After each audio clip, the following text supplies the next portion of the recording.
Welcome to the EarthWorks podcast, where our team will share the jargon of carbon with many of the turf friends we've met over the past 35 years.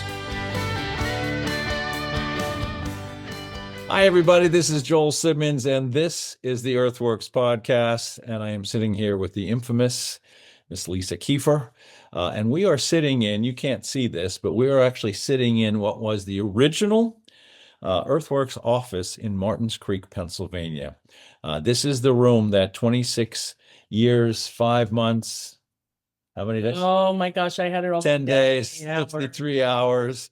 We offered an opportunity for Miss Kiefer to come into this room. Jerry Brunetti and I were sitting at this table that we're sitting at now. And this was the first day that we actually met Miss Kiefer, although we kind of knew you. We certainly knew the Kiefer family. 92 degrees and the air conditioning was not working. So if anybody knows me, they know I don't like the heat. Yeah, I'd forgotten all that. Excuse me while I'm reaching across the thing.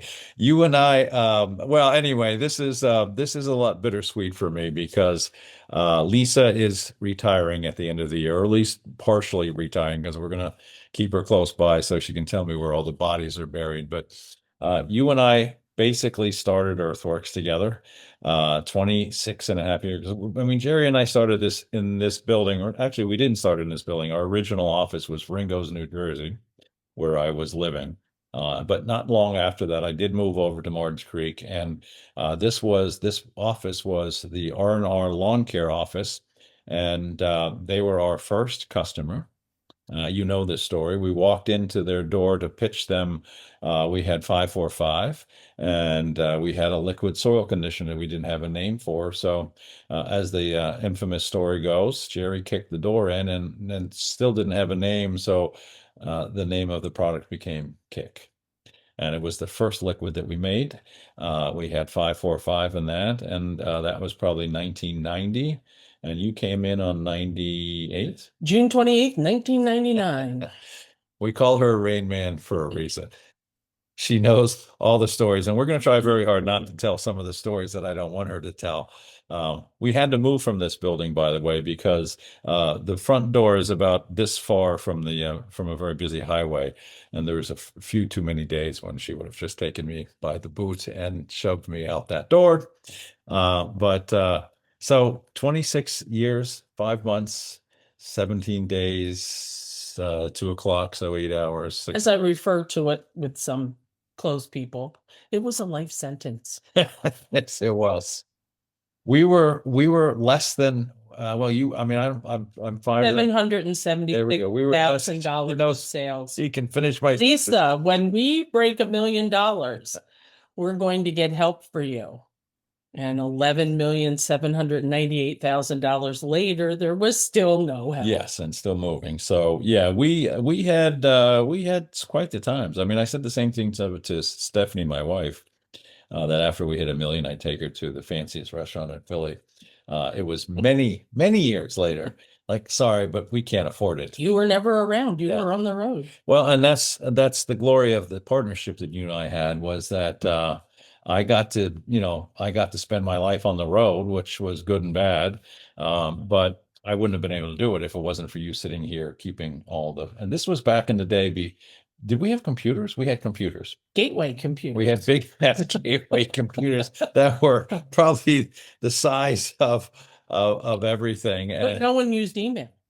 But yeah, email wasn't around. You came in on a Monday morning and there were 37 voice messages and transferring calls. And you, at one point when you got on the West Coast, had an AT&T phone and a Verizon phone. And why are you calling me on this phone? I'm here. I never knew where you were. And I didn't either for the most part. But yeah, I mean, actually I probably had a cell phone by the time you got on board. Oh, yes. I had a bag phone in the closet. I remember that. Man, the technology has changed.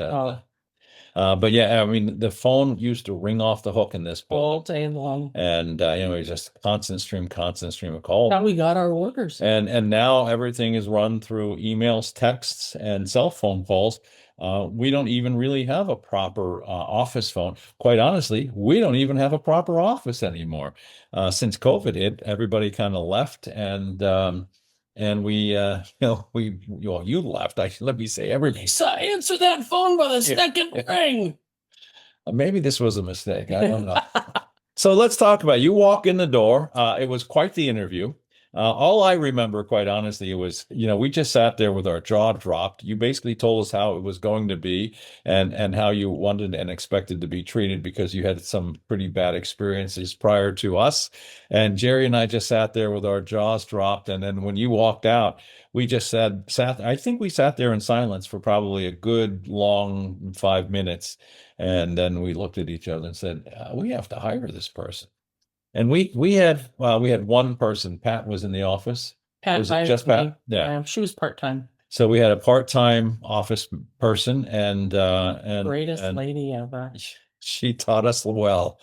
And yeah, she was great. And man, this is dating us. But so you've been through everything since I mean, 98 we were nothing. Did we even have a distributor at that point? Was Fisher and Son on board? In 99, it was R.F. Morris, Oh boy. Fisher and Son. Chris Peterson wasn't even on. No, Tom Irwin didn't was get not on this. yet. We didn't get the No. one until the early Aaron 2000s. Speed was on. Oh, they were all on. Okay. I So we didn't start have. bringing up names from the past. Please that don't. Since Yeah, please don't do that. Let's keep this civil as best as we possibly can. No, there was, yeah, I mean, so we were starting to get distribution, which is relatively new for us. But it was really, at that point, it was you and me. I mean, Jerry was, he was our brain trust and he was still at that point my partner. But he didn't particularly like the lawn and turf ornamental industry. He was, no, he did not. I would bring him around and we would have him talk to people, but well, when you hired me, I worked for Agrodynamics in one chair and EarthWorks in the other, the way it was set up. You didn't answer the phone, even though they were all on the same telephone system, because it was two separate companies doing two different things. Agrodynamics was Jerry Brunetti's business, and he was mostly animal health care. When Jerry and I got together as business partners, he wanted me to come on. I had been the county extension agent. That's how I met Jerry. And through our mutual friend up at the winery and Charles Flatt, and he said, "You got to meet this guy. He's really quite brilliant, but I have no idea what the hell he's talking about." So I got to meet Jerry, and I'm like, "Oh, this guy's pretty damn smart." And of course, he took me under his wing because he realized this kid is green as can be. And he thinks he knows everything about everything because I just got a master's degree from Penn State, so I did know everything about everything. And luckily, he had the patience of a saint and took me under his wing and basically kind of de-educated me for a bunch of years. That was prior to your coming on board, but yeah, I mean, I'm not going to. He was diagnosed with non-Hodgkin's lymphoma when we soon after. Oh, probably. Was it that soon? It was early 2000. It was early 2000. Yeah, so you'd been on board for a year. But he'd known you and your family because your family is a prominent farming family in the community, and Jerry's been in this area for most of his life at that point. But he certainly knew the Kiefers. I knew the Kiefers by reputation because of my years as county extension agent. But you and I didn't know each other. But I knew your father-in-law, and so I knew the name, and we knew you were good farming family and so when we hired you, like, yeah, she's gonna have a work ethic. And the one thing I can say about you, and I will say too about the two daughters that you have brought to us, Courtney and Melissa still works for us. The work ethic has been phenomenal, and man, I'd pay a lot of money for that these days. Yeah. So you walk in here, Jerry and I are sitting here. I don't know that I know the answer to this, and I'm a little afraid to ask you that question, but what was your take? Careful. I mean, so here's Jerry. I cried all the way home. And I'm 3.5 miles up the road. I cried all the way home. And why was that? It wasn't anything. We're the master at interrogating people. I had just come from a job as an. I don't know what it was, but I gave you just about everything except my social security number. Oh no, we had that. Yeah, we got that already. Yeah, that was good. And I got just a little bit too comfortable with the two of you. And I remember you telling me that when you looked at Jerry said, well, Jerry, what are we going to do? And he said, well, you have to hire her. We did have to. Yeah, I was pretty good at getting people to tell me stuff that they shouldn't have told. Oh, And you were really easy. I'm not lying, and I'm not a crier. We won't share these stories because it's We can't. I'll go to unnecessary. jail. Right, but there were some pretty interesting stories of what you suffered through with former And all I employers. said to you was, if you hire me, I will give you 110%. But don't. As she says, don't mess with a messer. In less than polite words. Did you say it at that interview? Oh, I did. That's what I'm telling you. That's why the drive home, I was like, well, you're not getting that job. Wow. Back to the bank you go. Wow. So 1999, we were in this building. I was running all over the country. I mean, had I already started getting out to California? I don't think I No, California came early 2001. I was already teaching at Rutgers. Yep. So I had started teaching at Rutgers in 96 and we had another 6 years of that before that ended. But so we were in the middle of that. But yeah, there was some interesting times. I mean, some of the funniest things with Jerry, I mean, the way Jerry ran his business, we had to, if somebody walked in the front door with a suit, I'd walk out the back door. Fed me to the lions. So, hey, please, there's some feds. Somebody in a suit comes. There's feds coming. You don't know where Jerry is. Yeah, Jerry's not here. As you're running out the back door.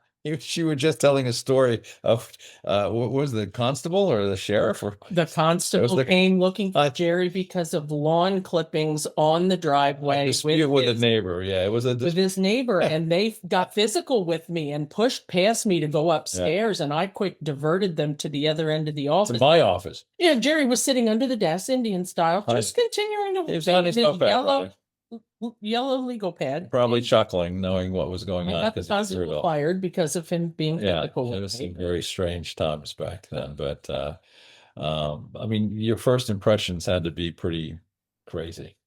I mean, what your first day? I mean, you came in and Pat basically said, "Scared to death. I was so afraid of Pat." And I mean, she told me right out. She said, "You have 2 weeks. You have 2 weeks to catch on. If not," she said, "you're down 6-11." And I'm like, "We'll do anything you want." And you did. It was amazing. Yeah. And back then I was intimidated by you too. I mean, that didn't last long, but no, it didn't last long, unfortunately. I mean, fortunately for you. But yeah, I mean, it was pretty obvious to me that I didn't know what I was doing at the time. I mean, I was running. No, I didn't know that. I was in a state of confusion between the two businesses. And quite honestly, I mean, I won't often admit this, but I kind of thought you walked on water, that you knew all this, that, and everything else. No, that was Jerry.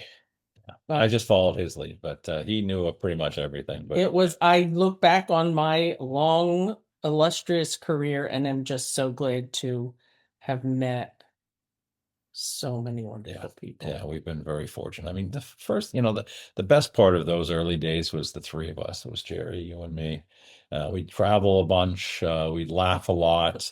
Get in the car and drive to Ohio. We would drive to Ohio, look at a plant, and just basically blare music, sing, and laugh a lot. And Jerry was a master of that. But he did a good roast of Joel Simmons. Oh yes, well that's not very hard. We won't get into that. It's definitely not very hard to roast Joel Simmons.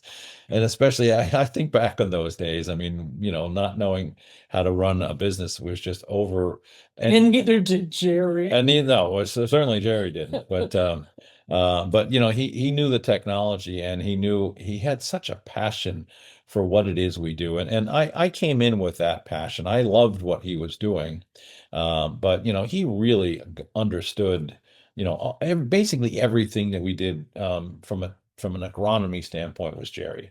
I mean, I really didn't know. I mean, I remember, and you remember this, but I remember some of the first days I would go up to see Tom Briner at Fiddler's Elbow, and I'm like, I'm bringing these products, and I'm like, I don't even know if these things work. And then they'd say, you got to come and see this. This worked really well. Want a couple trailer loads of 5110? Sure, send them over. Well, actually, there's a funny story there from our recent Christmas party. He met Mark Newsom, who would call him and call him directly. So Tom Briner was at Fiddler's Elbow, and every once in a while, the plant would screw something up. It was an off spec. It wasn't quite right. It wasn't really sellable, but we had to get rid of it. We had to do something with it. So Tom Briner was at Fiddler's Elbow in New Jersey.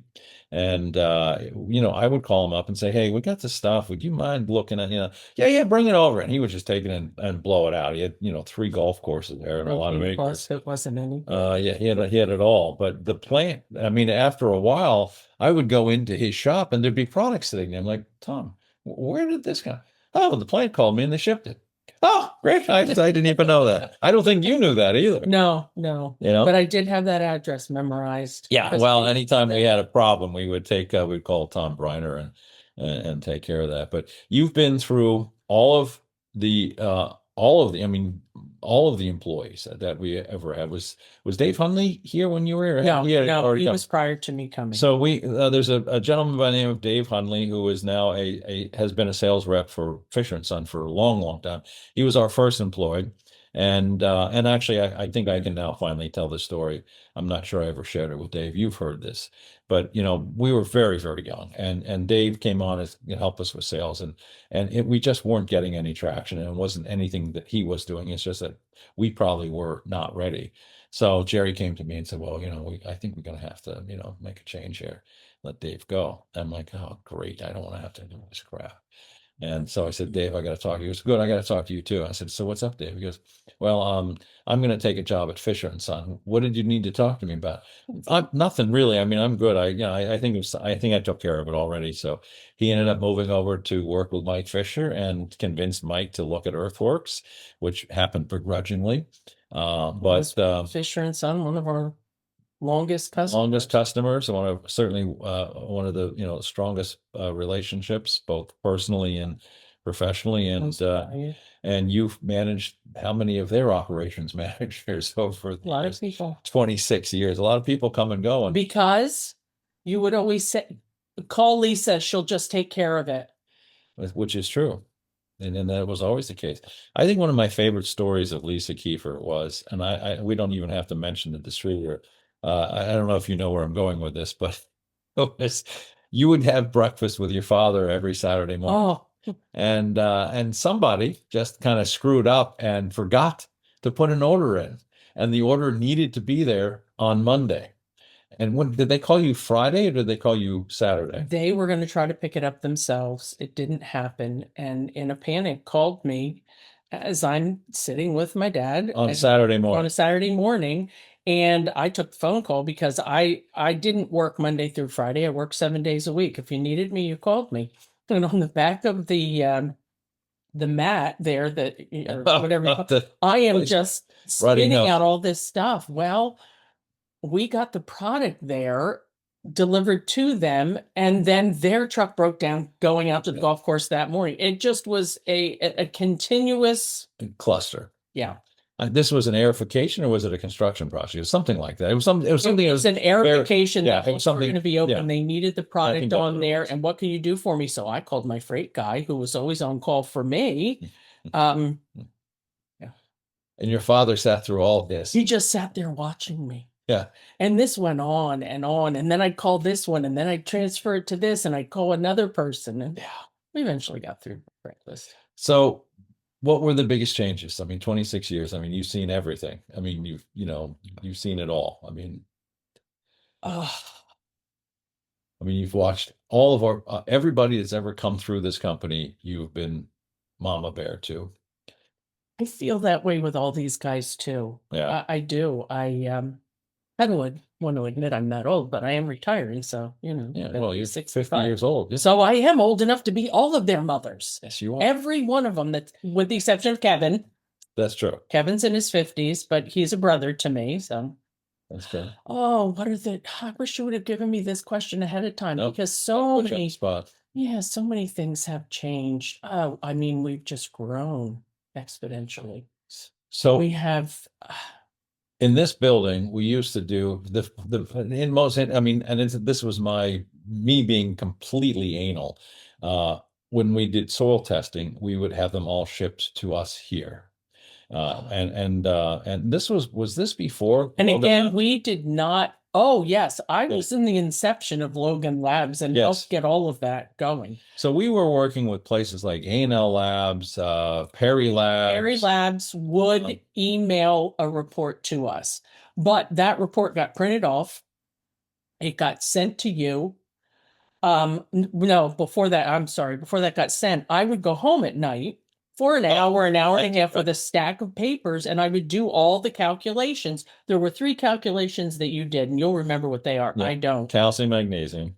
But I would do all the calculations, write it in pencil, bring it back the next morning, type, and we did a lot of, everybody did 18 greens, tees, fairways, roughs, putting greens, surrounds, all of that stuff. And all the soil came in the back room, hundreds and hundreds of pounds of soil. I would have to take it all out. I would have to fill out paperwork, repack it, send it off to Perry Labs. They'd give us the report. Then you would do those whatever you Three or said, four calculations that we calculations, flip it over, write a memo on the back, give it back to me. We'd print it off on beautiful. You will type it, up, and then we'd mail it. And there were some days, and I'm going to tell a story about you because you sat at this very conference room table, and as you got done, and you kept throwing them to the floor for me to come. And I never threw them on the floor. Throw them on the floor. That was Jerry. That wasn't me. Walked in the door and I looked you square in the eyes because they said, don't let him get to you.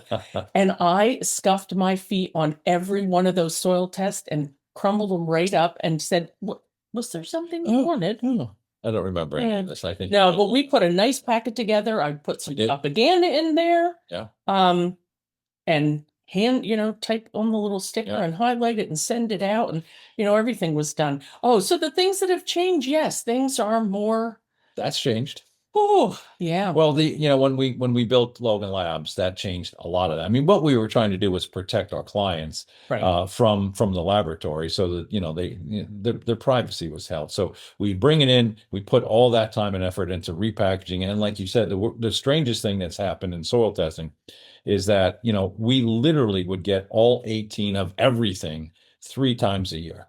And because I'm so old, I don't understand why people still don't do that. I'm not sure I have a good answer for that too. It's obviously significantly less. Now they're shipping it directly to the lab. Everything works a lot faster. I told you, every golf course superintendent, we took good notes. Yeah. For every call that came in, and filing cabinets, all these oh my paper. God. Yeah. I mean, when we closed out the office, we were not a very sustainable company. We killed a lot of trees. We certainly did, didn't we? Yeah, that was interesting, but that was a lot of what we did. I mean, a lot of our time was and we were glad to change. I mean, these young guys that came in, they've shown us a lot. Yeah, well, and there's going to be more and more changes, obviously, and that's all good. That's all good. I mean, quite honestly, we're running on. I think you were here when I was still driving the truck.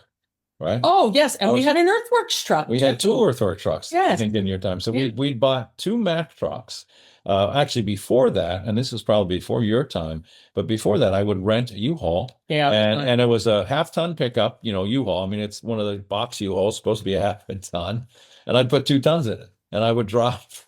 I remember one time I drove out to Long Island on the Belt Parkway where you're not allowed to have trucks. I've never been, but I never. Yeah, and you don't want to. I mean, it's a horrible driving experience. But so I got pulled over, and they basically told me to get off the highway, and I'm like, I don't know where I'm going. And this was prior to GPS. I had a paper map. MapQuest. I had MapQuest, and I had a yellow paper. I said, so where am I going? Well, you go down the Beltwire, turn left, and turn right. And so I'm reading this off of a yellow paper with 2 tons of product in the back of a truck that holds half a ton. Which cost you more to get it there than the profit that you made. Well, certainly if my time was considered, it was certainly more expensive. It was a whole day just to. And then you became profitable enough to hire Jim Cabbage. That's right. We hired Jim. We bought the trucks first. New Jersey, yeah. We bought trucks, and we bought a small box. It was a Mack truck, and I drove it. And then we bought a larger Mack truck that had a lift gate that I have to push the pallet out and then spin it so it would go sideways so I could actually let it down. And this was back when I was young and still strong. I couldn't do that to save my life today. Or Jerry's company that they would back up here on a Friday afternoon and deliver 86 boxes of ketonic, that Lisa, there's some light lifting that'll be required. That's in the job. Some light lifting, yeah, 63-pound NHANDS boxes that I'd have to carry up the steps and strap. And no, there's only 40, 50 pounds. There's only 40 of them on a pallet, so it wasn't, it only took a half a day. But yeah, light lifting. And Joel and Jerry were never around. I have a call to take. Oh yeah, I'm traveling. I gotta go. I gotta go to Rutgers and teach a class. Yeah, there was some. We or for those people that don't. I was here before we ever had Renovate. We had in the warehouse that I would ship out green sand, desert green, sulfur mag, hard rock, Dakota dry humates, dry kelp. Yeah, which and then we finally put it in a bag. Isn't that the thing that Jerry ate? Jerry ate. There's a story about this, and it's funny. It came up at the Christmas party last week. It was at Tom Briner's place, and there was a product that they had a relatively derogatory term for, which I shan't share, but it was rather derogatory, and it had to do with odor.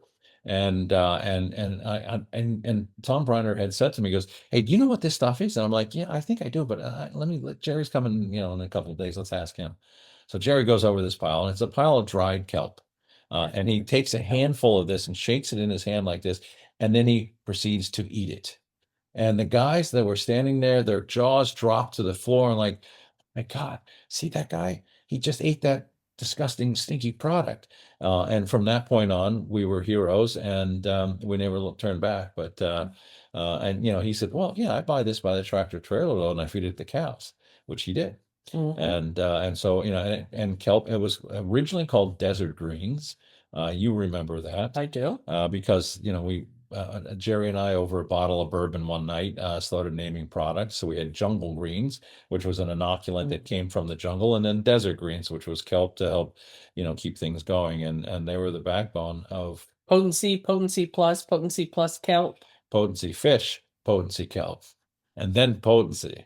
We even had 343 greens grade in 50-pound bags. Don't tell people. Don't share that. Yeah, don't share that. They're going to get calls for that now. Yeah. Keep calling her until that comes over. But yeah, this was quite. For Jerry mixing stuff in the back room with a 5-gallon bucket and with a paint stirrer.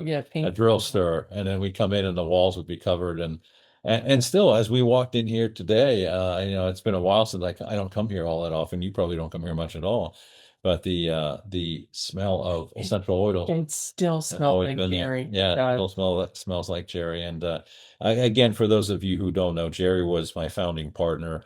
We lost him to lymphoma in 2014. But he is still very much a part of our energy and on what we are, and we try our best to honor him as much as possible, because we wouldn't be here without him, and I wouldn't be here without Lisa Kiefer. So there's been a lot of people, and I would throw probably Mark Newsom into that. Oh, great! I don't think we would be here without Mark. Mark, I've had Mark on the podcast, and there's some good stories. And again, he can roast me. Of course, the greatest roast, which we won't go through, was at the restaurant we just had lunch at, where Jerry, Mark, you, and me sat and basically destroyed me for about 2.5 hours, and it was quite funny. It was the best, and all at my expense. But that's the kind of relationship. That's one of the things that I think I can give you most of the credit for, is this has always been a family. And of course, you and I have always been mom and dad. But it's always been a family, even with some of the weird people that we've had. And you've hired so many weird people. I let you hire, and you just hired these people that would last for a day. Oh my God, it was unbelievable. My favorite story, of course, is you hired this young lady to come in and start working in the office. You were in Bermuda. I had gone to Bermuda. I called you to check in and said, "So how's it going?" And your first comment was, "We'll talk later." Oh God, it's not going to work out. And how long was she there? A month? Too long. Too long. First day, 15 minutes late. You're not going to be staring You're not going to be a clock watcher, are you? Like, yes, I am.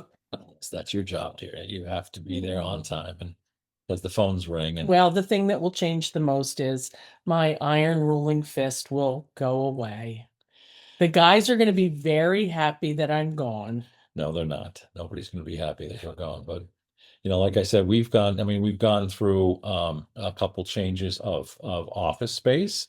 We left this Martins Creek office and went up to Chatham, Pennsylvania, and we rented an office that was a doctor's office. Half of a doctor's office. That's right. It was half of a doctor's office. Then we ended up taking the whole doctor's office. Then we ended up moving across the parking lot on wheeled chairs. We would move boxes and the filing cabinets. And the filing cabinets. Then it was just to add to my many lists of job duties was wearing a flapping mandible to talk to people while I was unloading and loading tractor trailers. So the new office had a warehouse. We were thinking that it would be a good idea for us to have a warehouse. We put up shelves. We bought a forklift. We had a lift gate so that when trucks came in, we could unload them. Or let me rephrase that. When a truck came in, you could unload them and while you were on the phone. And the flapping mandible is one of those earpieces that you would have so that when the phone rang, you could just answer it quickly. But again, back in those days, and I think most businesses today are much like this. The phones don't ring in the office like they used to. Yeah, there's so many other ways. Yeah, I didn't have an email. I didn't even know what an email really was when I came. You got an email. Yeah. You got it right away. Oh yeah, Lisa. So first, yeah. but no one communicated via email. No, unless it was a joke, Yeah. When did the email start to come into fruition? I mean, in the early mid 2000s. I will say probably 2001, 2002 that things would trickle in, but never got an order through email. Yeah. Never. We would get some that would be fax, but mostly everything was people calling on the phone. They would be what? Fax. Fax? Yes. Nobody knows what that is. Yeah. I think I threw the fax machine out when we closed out the office, by the way. I think I found one. Bad idea. I don't think it's still works. I'm pretty sure I found a fax machine, but yeah, there was a lot of stuff there. So we were working with multiple manufacturers. We worked with a whole bunch of different people. We actually worked for a while with the company that was Harmony Products. They were private labeling for us, and you had to coordinate all that. So really what you have done for all these years is made sure the operation has moved and you've communicated with all of our business partners. Yes. Which is an amazing number of balls in the air at any one time. I mean, as we now say, you could juggle elephants better than anybody because there was just so much. Just a lot of fires to be. There was always a fire to be put out or something that happened. That's the challenge. I can say that now because I'm leaving.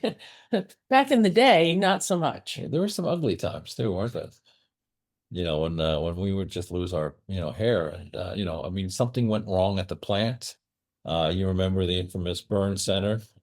We had somebody spike a product while I was on my honeymoon. John just told me about that. Yeah. Told me about that. John is our dear friend from Lehigh who has been on the podcast.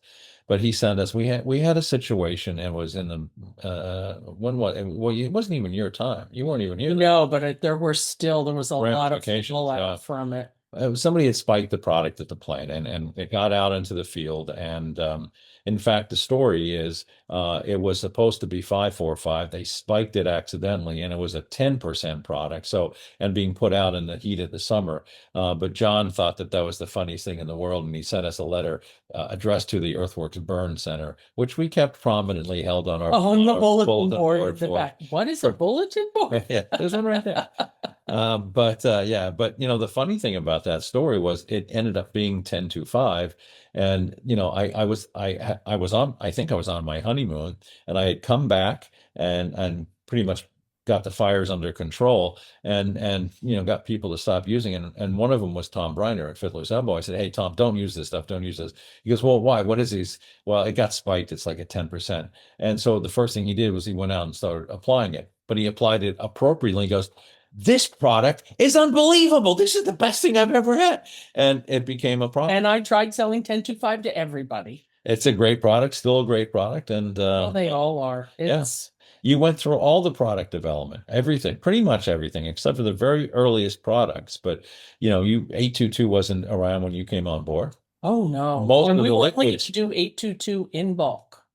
Oh, is that right? We were not putting it in 50-pound bags. We were not putting it in 50-pound bags. And now. Whose decision was that? Oh, that would have been mine. Yeah. Okay. Yeah. That's just kind of how it went.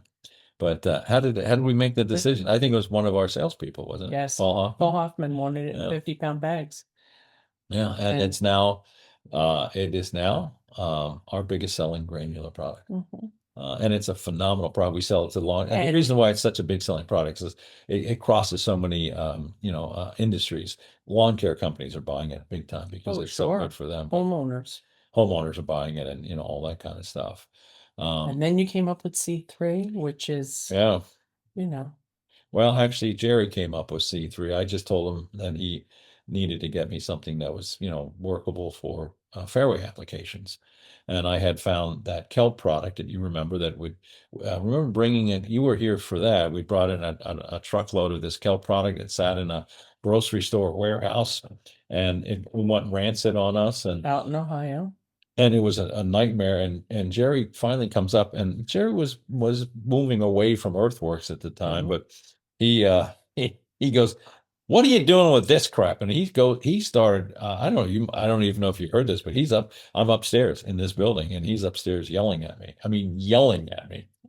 And there wasn't a whole lot of yelling from No. Jerry, but he's like, "What are you doing? What the hell are you doing?" Like, all right, Uncle, make me a better product. And he took one of the notepads, the EarthWorks notepads, and he did this, and C3 was born.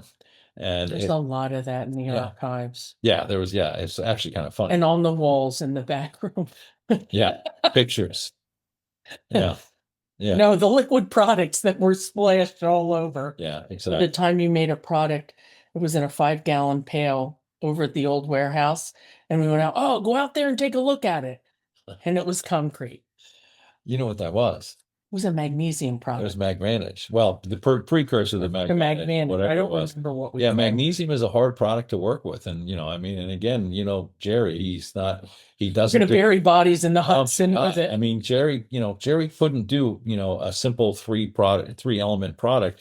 He had to do one with 30 elements, and then we had to have, a PhD chemist come in and work on making sure that it all. Actually, Jerry was that guy, but we had to make sure it all worked. And a couple manufacturers it didn't work so much.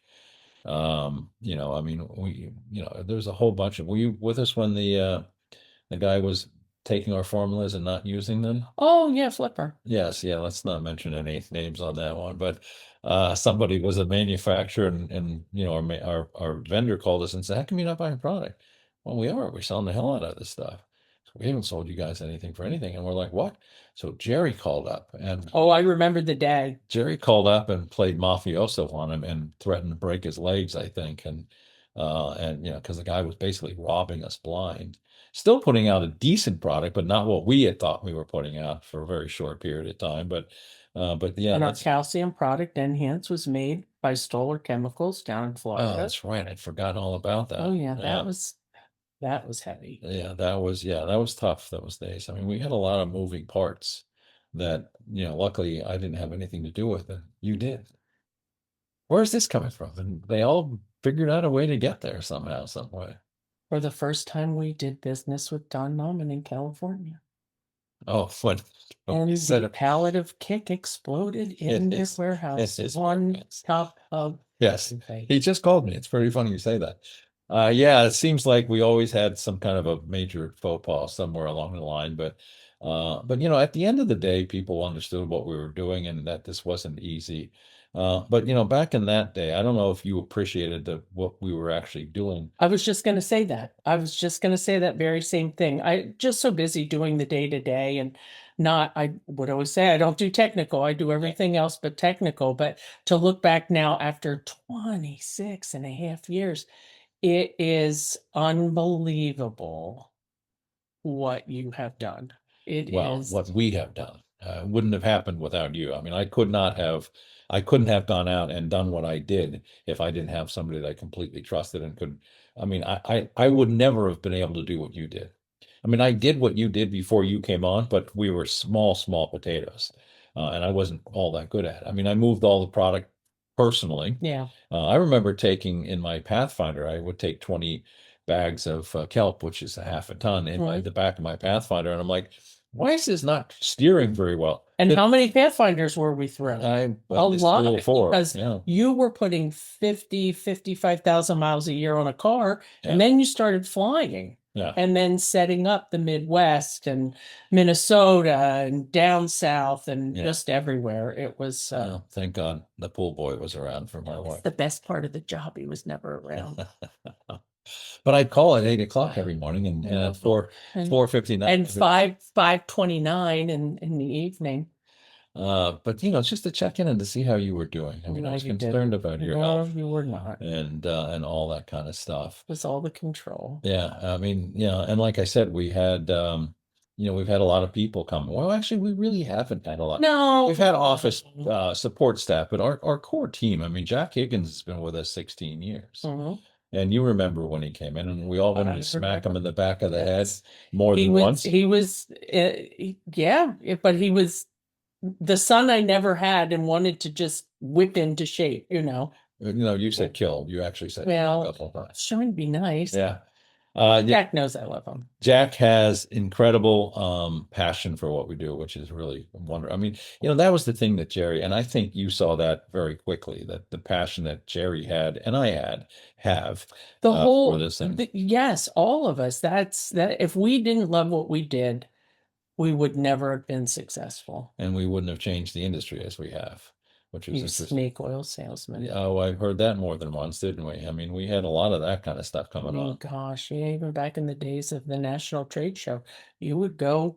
You didn't even have your own booth. You were in with somebody else. So we were in with Dave Dynell at Western Organics. What was your first trade show? Anaheim, California. When you went back with Zippy, you went to Disney. So what year would that have been? Early 2000s. I want to say it was either 2000 or 2001. Oh, so it wasn't really long after you came up. No, it wasn't. No, it wasn't. Yeah.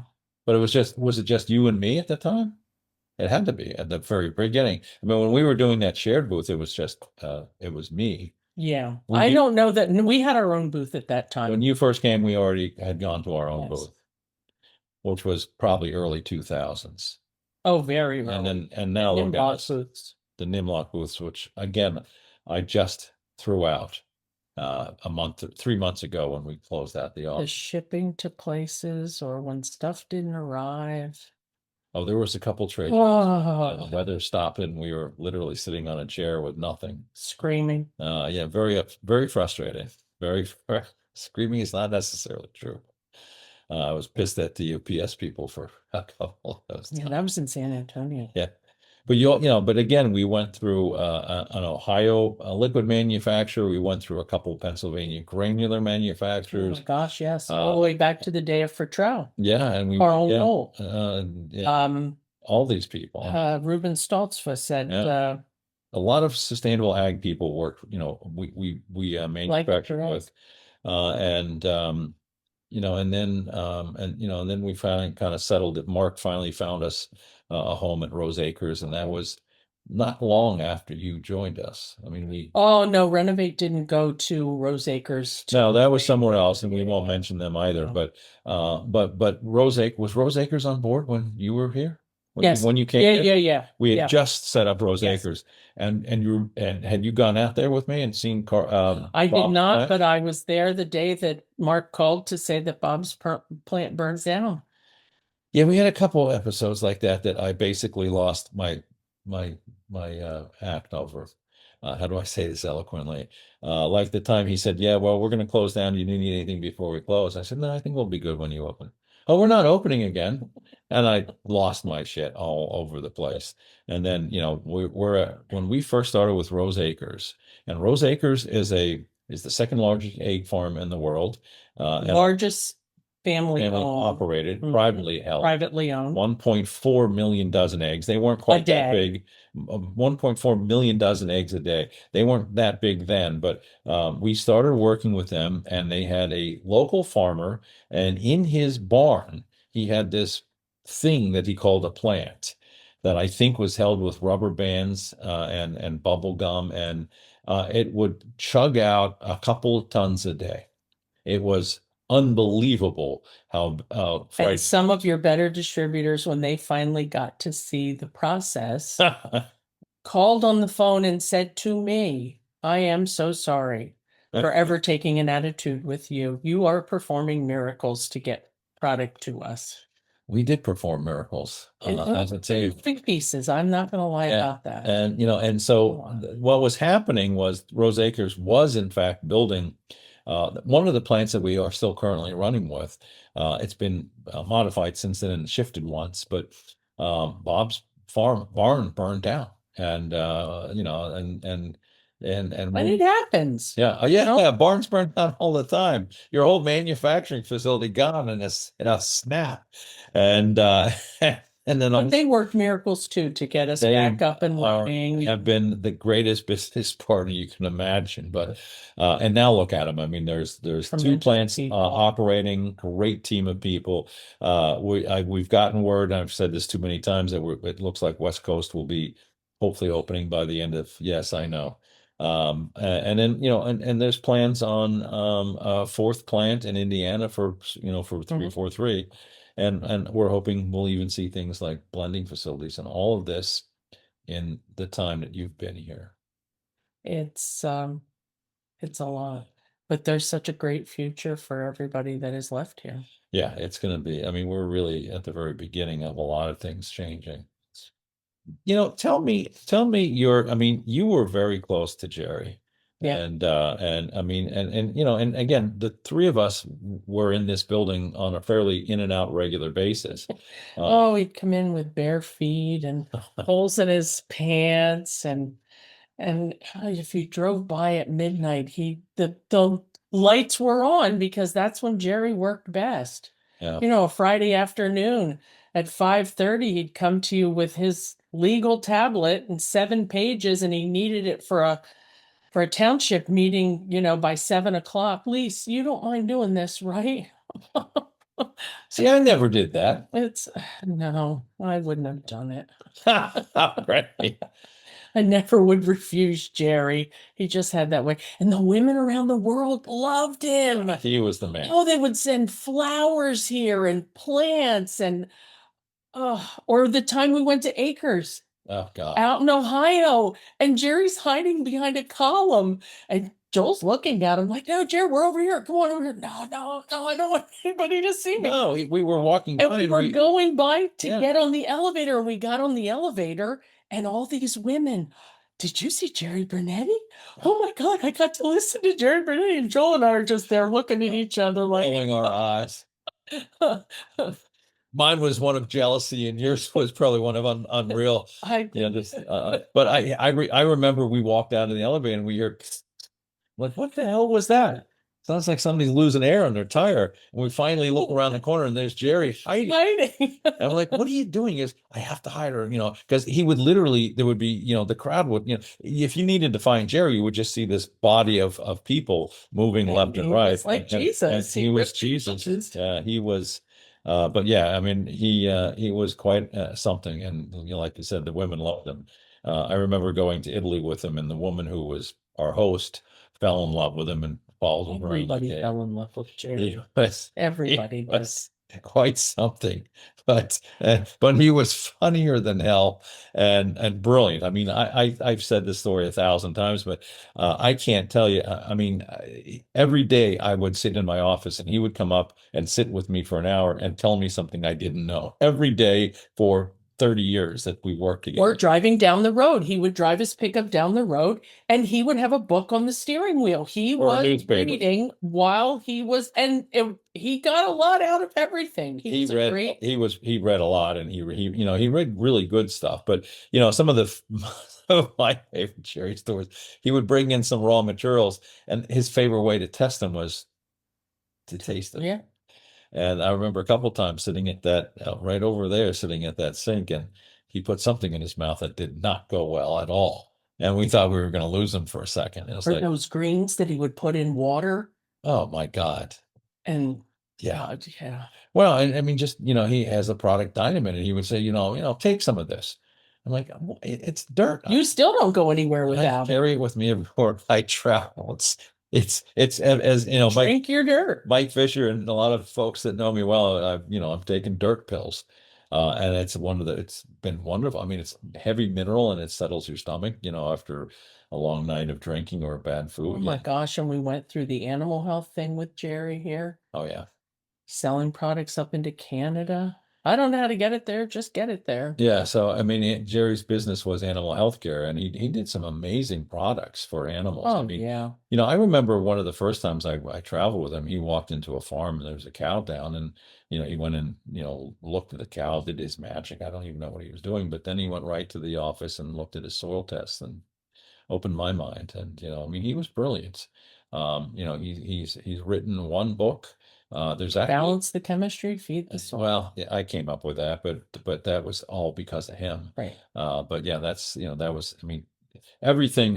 When he wrote the book, he asked me to read it, and you remember this, and I said, he goes, well, what do you think? I said, you can't publish this. He goes, what do you mean you don't like this? No, I think it's brilliant, but everybody's going to know I'm a fraud.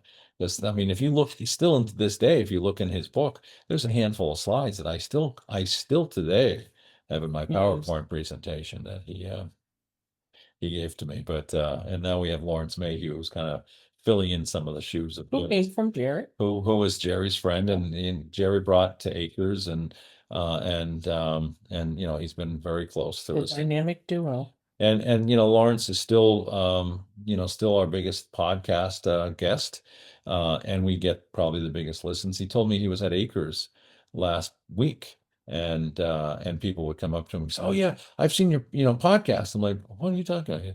Because this is a whole different industry. He's talking to EarthWorks there, but people in the sustainable regenerative agriculture world listen to Lawrence Mayhew talk about this. But it's been quite the ride, and it seems to be coming to an end for you.